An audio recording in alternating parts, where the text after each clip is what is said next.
Salam hörmətli müəllimlər, dəyərli həmkarlar. Xoş gördük hər birinizi. Mən Leyla Allahverdiyeva, texnologiya təlimçisi. Müəllimlər, bu günlərim sizə çox müəllimin 8-ci sinif mövzularından olan, deməli, avtomat paltar yuyan maşınlar, soyuducular, bu mövzularda bir qədər çətinliyi olan müəllimlər var və bu müəllimlərə bir faydalı olsun deyə belə bir izah hazırlamağa çalışdım. Əslində, bütün mövzuların video izahı məndə YouTube-da var, sadəcə olaraq gizli şəkildədir. Amma onlardan istifadə etmədim. Niyə? Çünki bugün istəyirəm lakonik şəkildə, yığcam bir şəkildə sizə əsas olan, imtahana düşə biləcək hissələrdən biri var ki, mövzunun izahı. Bu mövzu izahı daha ətraflı, daha genişdir. Amma bu günlərim sırf, yəni imtahana sizə düşə biləcək suallar haqqında danışmaq istəyirəm. Bu mövzulardan ən əvvəl müəllimlər bilirik ki, yadımızda saxlayırıq ki, paltar yuyan maşınlar, maşınların növləri. Demir avtomat paltar yuyan maşınlar. Deyir ki, paltar yuyan maşınların növləri. Biz onda bilməliyik ki, paltar yuyan maşınların həm kiçik ölçülü, həm əl sıxma qurğulu, yarım avtomat və bir də avtomatlaşdırılmış növləri var. Bu avtomatlaşdırılmış növləri elə bizim indi müasir zamanəmizdə hər birimizin evində istifadə etdiyimiz paltar yuyan maşınlardır ki, ona bəzən yuyub qurudan da deyirik. Deməli, bunu bildik ki, 4 növü var paltar yuyan maşınların. Daha sonra gələk elektrik qapaqlar bloku. Müəllimlər, elektrik qapaqlar bloku paltar yuyan maşınlarda su vermə şlankı ilə suyun yığılmasına nəzarət edir. Və bu elektrik qapaqlar bloku da paltar yuyan maşının bax bu üst qapağının altında yerləşir. Bunu yadımızda saxlayırıq. Daha sonra yadımızda saxlayırıq ki, paltar yuyan maşında yuma prosesi çəndə gedir. Bax, bunu yadımızda saxlayırıq. Bəzən müəllimlər orada baraban hissəsini götürürlər. Yəni, yuma hissəsi paltar yuyan maşının, yəni paltarların yuma prosesi çəndə baş verir. Daha sonra yadımızda saxlayırıq ki, qızdırıcı element, bu zaten bu bəllidir ki, qızdırıcı element suyun yəni istədiyimiz dərəcədə qızdırılmasına xidmət edir. Bu məqsədlə istifadə olunur. Və bir də ən əsas olaraq müəllimlər, yəni paltar yuyan maşınlarda titrəyişi sabitləmək üçün istifadə edirik yaylardan, xüsusi yaylardan. Amma çənin yerini təsbit etmək üçün isə, bax burada yadımızda saxlayırıq, çənin yerini təsbit etmək üçün isə əks ağırlıq qüvvəsindən istifadə edirik. Əks ağırlıq qüvvəsindən istifadə edirik. Bunu yadımızda saxlayırıq. Yəni, titrəyişi sabitləmək üçün yaylardan, amma çənin yerini təsbit etmək üçün isə əks ağırlıq qüvvəsindən istifadə edirik. Bu məlumatı da mütləq yadınızda saxlayın. Ola bilər ki, düşər ki, baraban, daha doğrusu paltar yuyan maşınlarda çən hansı materialdan hazırlanır? Çən də paslanmayan metaldan hazırlanır və fırlanan belə deyək, hissəsidir paltar yuyan maşınların. Daha sonra buradan bizim qaldı. Ümumiyyətcə paltarları da dedik ki, çəndə yuyulma prosesi gedir. Daha sonra keçək növbəti səhifəmizə. Bircə dəqiqə müəllimlər. Aha. Deməli, gəldik bura. Paltar yuyan maşınlar ümumi bilirik ki, 2 rejimdə işləyir. Bu rejimlərimizi yadımızda saxlayırıq. Hansı rejimdir bu? Sıxma rejimi və bir də yuma rejimidir müəllimlər. Bir də yuma rejimidir. Bircə dəqiqə yerini tapa bilmirəm ki, işarəliyim. Nəsə, mən danışım, siz biləsiniz. Deməli, 2 rejimdə işləyir. Yuma rejimi və sıxma rejimi. Hansı ki, paltar yuyan maşın desə ki, bizə gah bir tərəfə, gah əks tərəfə fırlanır, sürət nisbətən aşağıdırsa, bu yuma rejimidir. Amma necə ki, sürətli şəkildə dövr eləyir, hətta deyərdi ki, bir dəqiqədə 2000 dövr eləyirsə, bu artıq qurutma, sıxma rejimində işlədiyini bizə göstərir. Deməli, yadımızda saxladıq ki, hə, tapdım yerini. Deməli, 2 rejimdə işləyir. Bax, işarəliyim ki, sizin üçün rahat olsun. 2 rejimdə işləyir, yuma və bir də sıxma rejimi oldu. Daha sonra bir də onu yadımızda saxlayırıq ki, müəllimlər, ötürülmələr, hansı ki, 7-ci sinifdə biz öyrənmişdik, müxtəlif ötürmə üsullarımız var idi. Paltar yuyan maşınlarda 2 ötürmə üsulundan istifadə olunur. Qayış ötürməsi və bir də birbaşa intiqal ötürməsi, birbaşa intiqal düzmü qeyd elədim, yerlərini burada baxmadan danışıram, dərsi yerlərini işarələmək, nəzərimə çarpdıqca yerlərini də işarələyib sizə göstərəcəm. Deməli, buradadır da, düz götürmüşəm. Birbaşa intiqal. Deməli, 2 rejimdə işlədi. Yuma və sıxma rejimi. Daha sonra 2 üsulda istifadə olundu. Deməli, bir qayış ötürməsi və bir də birbaşa intiqal ötürməsi. Bunların ən mükəmməli, ən yaxşısı birbaşa intiqal ötürmədir. Niyə? Çünki qayış ötürməsində müəllimlər paltar yuyan maşınlar həm çox səs-küy yaradır, həm elektrik enerjisini çox istifadə edir, həm də müəyyən vaxtdan sonra hansı ki o üzərindəki qasnaqların üzərindəki qayış var, yastı qayış.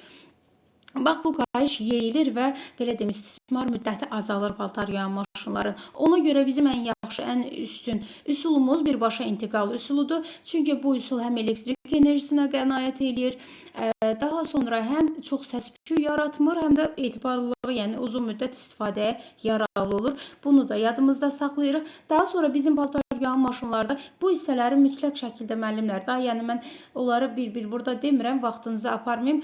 Bu hissələri mütləq şəkildə əzbər bilmək lazımdır. Paltar yuyan maşının hissələri və onu da məsləhət görərdim ki, hər bir hissəni baxaraq, bilərək ki, hansı hissədə hansı dadı, yəni məsəl üçün nömrələrlə hansı yerdə, hansı hissəsi yerləşir paltar yuyan maşınlarının, buna xüsusi diqqət yetirəsiniz. Daha sonra bir də paltar yuyan maşınlarda var idi səviyyə reləsi. Səviyyə reləsi deməli bax müəllimlər burada yerləşir. Səviyyə reləsi nəyə xidmət eləyir? Paltarın çəkisinə uyğun olaraq paltar yuyan maşınlara suyun verilməsini təmin eləyir reli. Bircə dəqiqə, aha. Və deməli yumadan sonra deyirdik ki, bütün su şlanq vasitəsilə kanalizasiyaya axıdılırdı. Bunu isə boşaltma nasosu yerinə yetirirdi. Yəni suyun axıdılmasını boşaltma nasosu yerinə yetirir. Amma boşaltma nasosunun işi bununla da yetmir. Boşaltma nasosu həm də suyun təkrar istifadəsini həyata keçirilir. Yəni zaten suyu, onsuz da bilirik ki, suyu boşaltmaq üçün də nasosdan istifadə olunur. Həm də suyu daxil etmək üçün, yəni paltar yuyan maşına suyun verilməsini də elə nasos, yəni su nasosu yerinə yetirir. Təbii ki, bu həmin bu nasosun boşaltma nasosunun vasitəsilə də bu zaman deyirdik, o daxil olur o yuucu vasitələr olan bölməyə, konteyner bölməsinə və orada deməli yuucu vasitələrinin həll olunmasında da iştirak edir. Yəni bunun yuucu vasitələrin həll olunmasını yaxşılaşdırır, həll olunmasını təmin edir. Belə deyək. Daha sonra bir də deyirdik ki, paltar yuyan maşınlarda bəzən olur ki, nasazlıqlar yaranır. Nasazlıqlar deməyək, bəzən olur ki, məsələn, həddindən artıq köpük yaranır. Köpük yaranmasının səbəbi ola bilər ki, soruşar ki, nədir? Düzgün qeyd etmədim. Köpük yaranmasının, bax, həddindən artıq köpük yaranmasının səbəbi nə olar? Bu zaman deməli paltar yuyan maşın bir şeydə nə qədər su, məsəl üçün bir qədər bir suyun içərisinə yuucu vasitəsi əlavə etsək, su nə qədər az olsa, bizim köpük daha çox olur, düzdürmü? Yəni suyun miqdarını artırsaq, görərik ki, köpüyün də miqdarı azalır. Deməli, əgər köpük çoxdursa, biz oradan qənaətə gəlirik ki, deməli su hardansa axır. Su hardansa yəni boşalır da, ona görə köpük artıqdır. Təbii ki, bu avtomat paltar yuyan maşınlar o qədər ağıllı sistemlərlə təchiz olunub ki, bu zaman deməli o sistemə deyirik təhlükəsizlik sistemi. Yəni həmən bu təhlükəsizlik sistemi paltar yuyan maşına suyun verilməsini dayandırır. Çünki o özündə müəyyən edir ki, yəqin hardansa su axır da. Bu dayandırmasa təbii ki, mənzilə tökülər, evə tökülər bu su. Ona görə suyun verilməsini həmən dayandırır, saxlayır. Daha sonra bir də var idi ki, paltarlar qeyri-bərabər əgər paylaşıbsa. Qeyri-bərabər paylaşdıqda nə olur? Paltar yuyan maşın öz sürətini azaldır, yavaşadır. Daha sonra təbii ki, sürət azalanda paltarlar başlayır belə dağılır, yəni bərabər şəkildə paylanır. Daha sonra paltar yuyan maşın elə əvvəlki hərəkətinə yenidən bərpa eləyir. Bax, bunu da yadımızda saxlayaq. Bu qədər müəllimlər. Deyərdim ki, paltar yuyan maşını 8-ci sinifdə o qədər də geniş şəkildə və yaxud da çətin şəkildə verilməyib. Bu əsasən biraz 9-cu sinifdə buna nisbətən daha biraz mürəkkəb forması 9-cu sinifdədir. İnşallah onun da izahını çəkib paylaşacağım sizlər üçün. Daha sonra gələk soyuducuya. Çox müəllimin qorxduğu, amma belə deyərdim ki, nahaq yerə qorxduğu bir mövzulardandır. Çünki sadə və bəsit mövzularımızdan biridir. Sadəcə olaraq diqqətlə oxumaq tələb eləyir bu mövzu bizdən.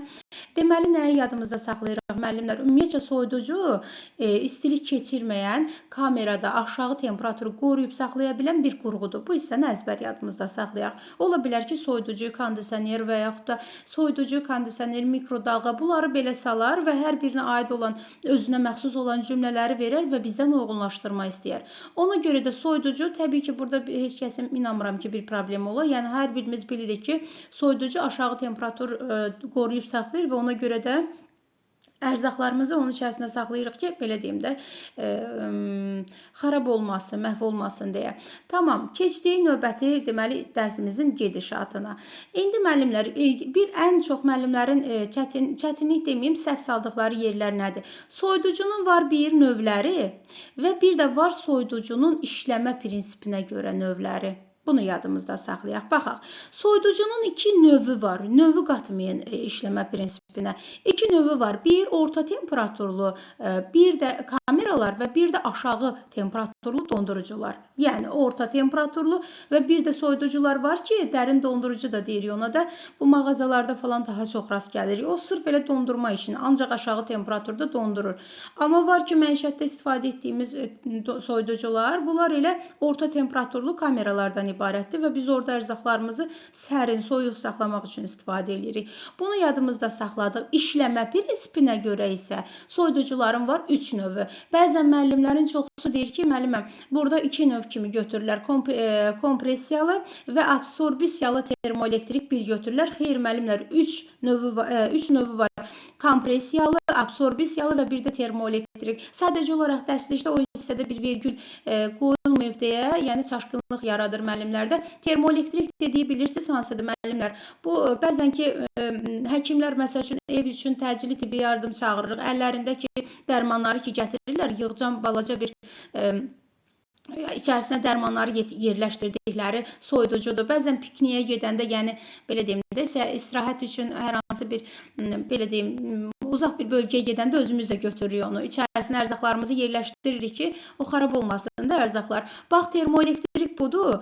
Yəni termoelektrik demək həm soyuq saxlayır, həm isti saxlayır. O baxır bizim yerləşdirdiyimiz qidaya və bizim onu tənzimləməmizə. Absorbisiyalı isə bax, kompressiyalıda kompressor var. Absorbisiyalı soyuducularda kompressor yoxdur. Bunu da bu cür yadınızda saxladıq. Daha sonra keçdik deməli növbəti hissəmizə. Daha sonra deyirdik ki, bəs necə olur ki, ola bilər ki, deyər ki, necə olur ki, soyuducunun qapaqlarından içəriyə istilik daxil olmur və yaxud da soyuducunun içərisindəki soyuq hava çölə daxil olmur. Niyə? Çünki müəllimlər, soyuducunun qapıları 2 qatlı divarlardan ibarətdir və həmin o 2 qatın da arasında istilik keçirməyən bir material var. Həmin o material qoymur ki, çöldəki isti, məsəl üçün yay olur, hava çox isti olur. Amma bunun soyuducunun içərisində heç bir dəxli olmur. Və yaxud da normal halda soyuducunun içərisini açırıq, soyuqdur, amma heç üz qapağına əlimizi vursaq görərik ki, soyuq deyil də. Həmin o istilik qoruma təbəqəsi materialı qoymur istiliyi çölə çıxarsın. Bir də burada bu hissədə nə yadınızda saxlayın müəllimlər?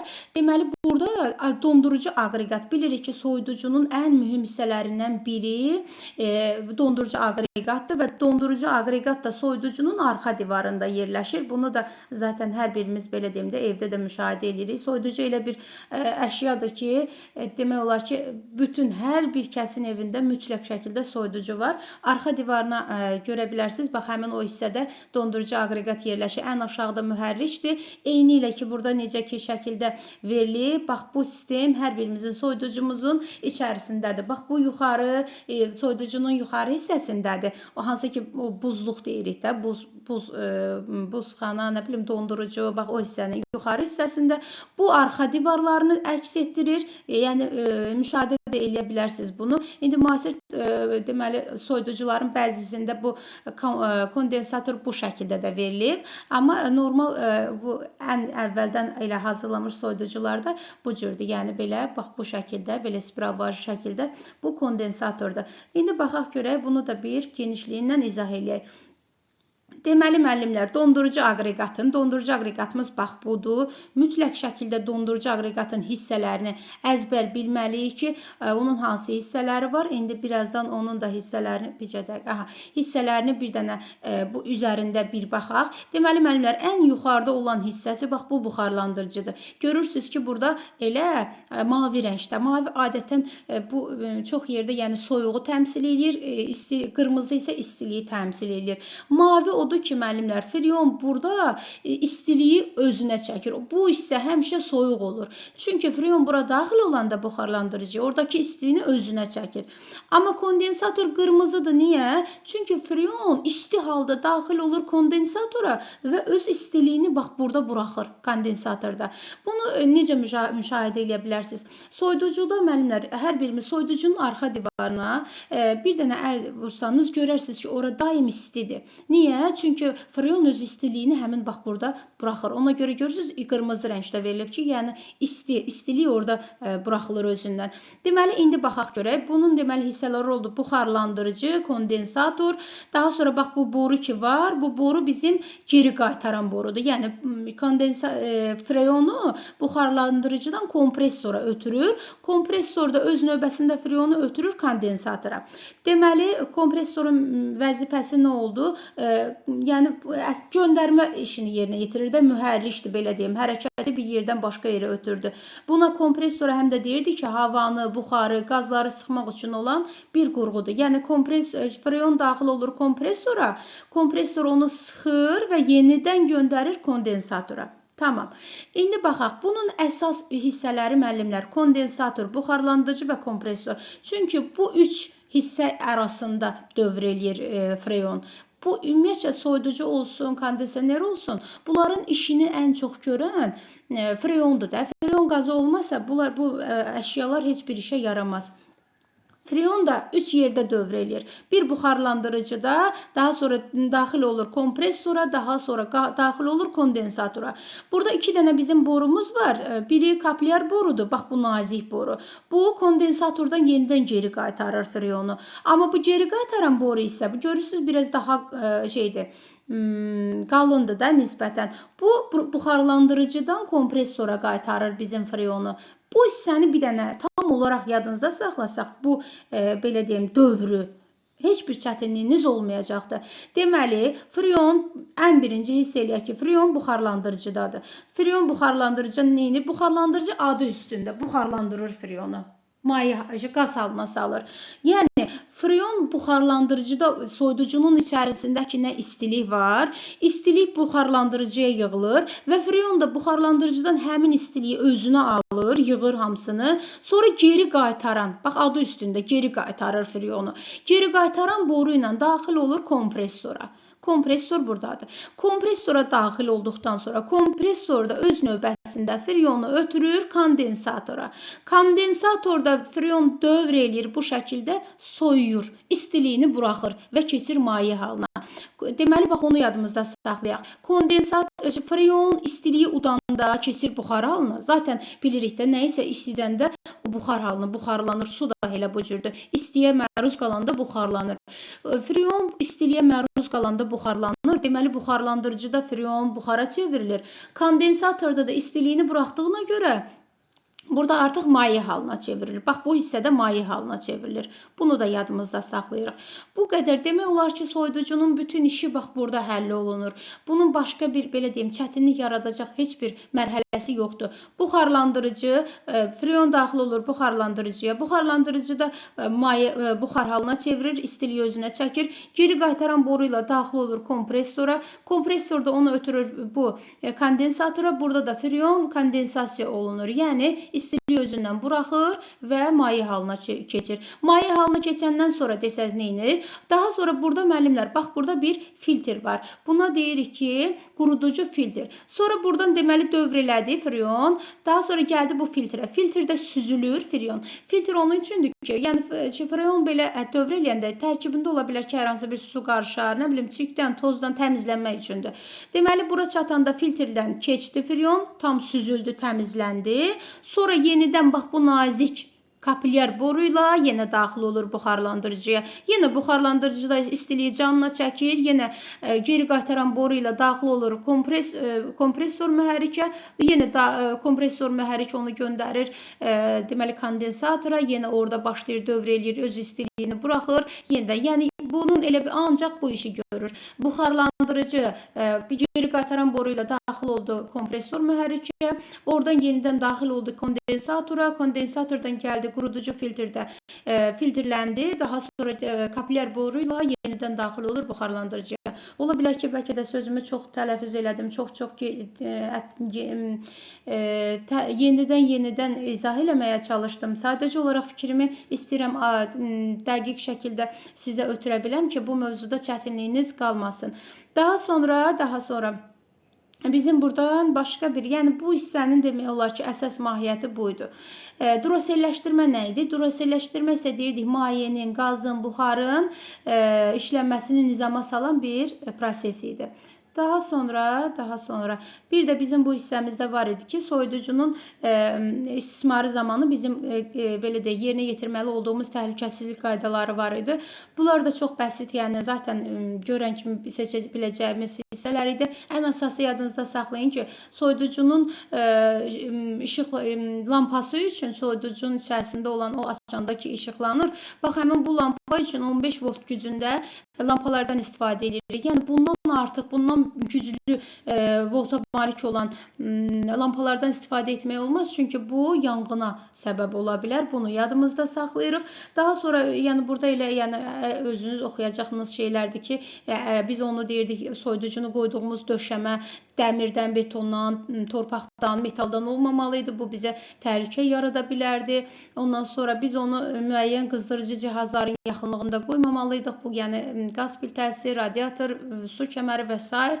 Daha sonra qısa qapanma olduqda biz onu söndürməliydik, çıxarmalıydıq, cəryandan ayırmalıydıq və qoşmazdan əvvəl də çəngəlinə, şnurun izolyasiya olunmasını yoxlamalıydıq. Bu qədər müəllimlər bu mövzumuz.